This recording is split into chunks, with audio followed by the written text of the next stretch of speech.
Operating system में CPU scheduling में आया हुआ था इसरो 2011 में। ये राउंड रोबिन बहुत फेमस है। ये गेट में भी और अदर पीएससी का जो ओपन रिक्रूटमेंट होता है ना मैनेजमेंट ट्रेनिंग का, उसमें भी बहुत बार पूछता है। तो देखिए दिया हुआ है राउंड रोबिन। राउंड रोबिन एक printed type of CPU scheduling है, सब लोग जानते हैं। तब देखिए दिया हुआ है प्रोसेस, क्वेश्चन पढ़ते हैं। The following table shows the process in the ready queue and time required for each process for completing its job। ये दिया हुआ जैसे P1 को 10 मिली सेकेंड लगता है, P2 को 5, P3 को 20, P4 को 8, P5 को 15। If round robin scheduling with 5 millisecond, ये दरअसल उसका टाइम क्वांटम दिया हुआ है 5 millisecond. What is the average waiting time? Average waiting time हमको पूछा गया है। ये पूरा प्रोसेस जब एग्जीक्यूट हो जाएगा, एग्जीक्यूशन के टाइम का एवरेज। तो इसमें हम लोग करते क्या हैं, गैंट चार्ट बनाते हैं पहले। तो गैंट चार्ट यहाँ पर हो गया।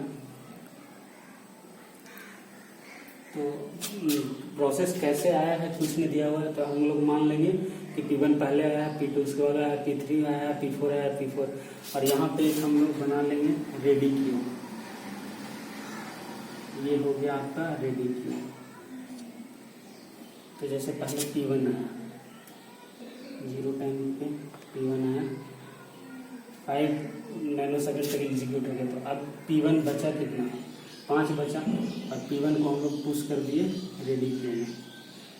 इसके बाद फिर आया P2 एग्जीक्यूट हुआ 5 से 10, क्योंकि टाइम क्वांटम 5 है, और P2 का एग्जीक्यूशन का टाइम नहीं है 5, तो P2 पूरा कंप्लीट हो गया। P2 को हम लोग रेडी क्यू में नहीं। फिर P3 आया, P3 15 तक एग्जीक्यूट होगा, और यहाँ और P3 ड्यू हुआ 15, और यहाँ पे इसको रेडी क्यू में P3 को भेज दिए।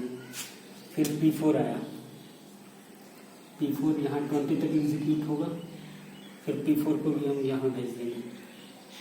फिर P5 आया, P5 को हम यहाँ किए 25, उसके बाद P5 को भी हम लोग रेडी क्यू में भेज दिए वापस। अब देखिए, अब P1 5 एग्जीक्यूट हो गया है, इसका 5 बचा हुआ है, यहाँ पे -5 के तो 5 बचा हुआ है।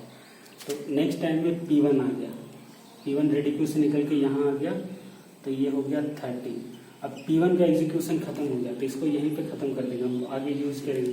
उसके बाद P3 आएगा, तो P3 का भी 5 एग्जीक्यूट हुआ था, 15 बचा हुआ था, तो फिर 5 एग्जीक्यूट होगा P3, यहाँ हुआ 35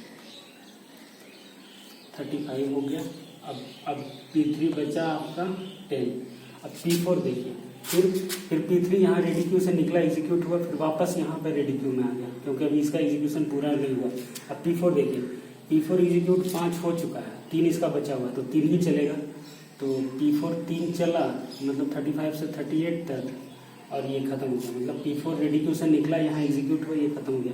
अब P5 5 एग्जीक्यूट हो चुका है, इसका 10 बचा है, तो P5 रेडी क्यू से निकला, और 5 43 तक चलेगा, और यहाँ से निकल के वापस ये नेक्स्ट में लग गया।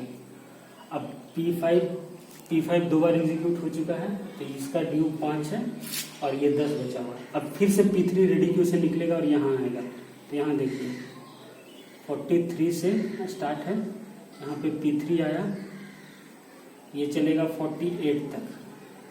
उसके बाद अब P3 10 था, तो 5 बचेगा, क्योंकि 5 एग्जीक्यूट हो गया, तो P3 फिर निकला, और फिर आगे आके रेडी क्यू में लग जाएगा।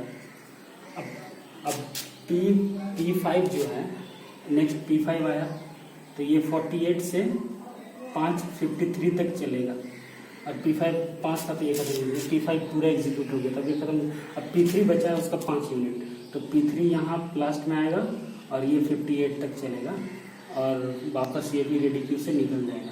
तो ये हो गया आपका गैंट चार्ट। यहाँ देखने में थोड़ा सा दिक्कत हो रहा है, यहाँ 43 से, यहाँ 43 के बाद 43 से स्टार्ट किए हैं, तो ठीक है, अब इतना हो गया।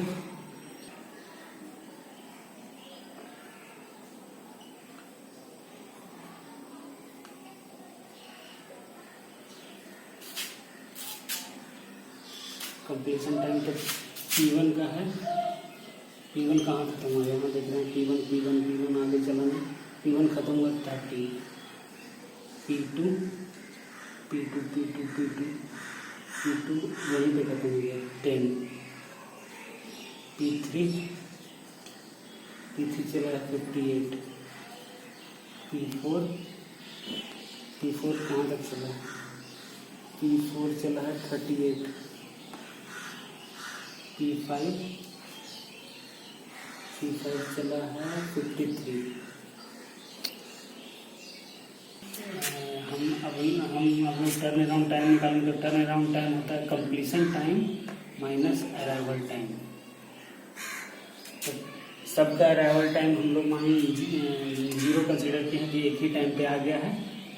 तो P1 का होगा टर्न अराउंड टाइम, P1 का सेम ही हो जाएगा, मतलब कंप्लीशन टाइम और टर्न अराउंड टाइम तो सेम ही टाइम पे आया है, तो सबका यही हो जाएगा, कोई दिक्कत नहीं है। P1 का 30 हो जाएगा, मतलब कंप्लीशन टाइम 30 है और अराइवल टाइम 0 ही मान लिया तो 30 होगा। सिमिलरली P2 का अब 10 हो जाएगा, P3 का 58 हो जाएगा, P4 का 38 हो जाएगा, P5 का 53 हो जाएगा। वेटिंग टाइम अब निकालेंगे। तो वेटिंग टाइम होता है turn around time minus burst time.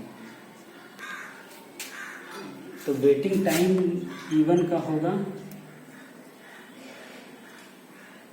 P1 का टर्न अराउंड टाइम 30 है और उसका बर्स्ट टाइम है 10, तो 20 हुआ।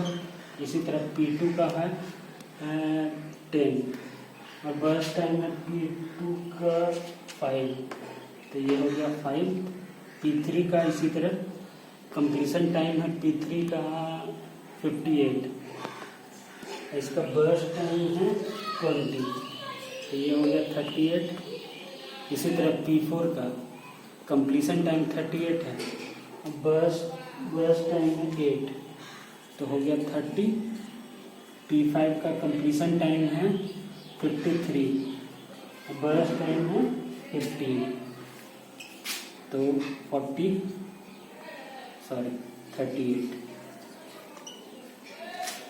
वेटिंग टाइम निकालते हैं। तो एवरेज वेटिंग टाइम क्या होगा? 20 + 5 + 38 + 30 + 38 डिवाइडेड बाई 5 प्रोसेस है, तो 5 20 5 25 25 30 20 5 25 30 55 + 38 8 दिन 16 76/5। ये 6 5 11 के एक हाथ में 1 7 12 13 5। 5 डिवाइडेड बाई 131, तो 5 को डिवाइड करते हैं 131 से, तो 5 दूनी 10, 3 में से 3, 1 5 6 30, 1 पॉइंट दिए 0, 5 दूनी 10, तो मतलब ये आ गया 26.2 मिली सेकेंड। इसका सही ऑप्शन है ऑप्शन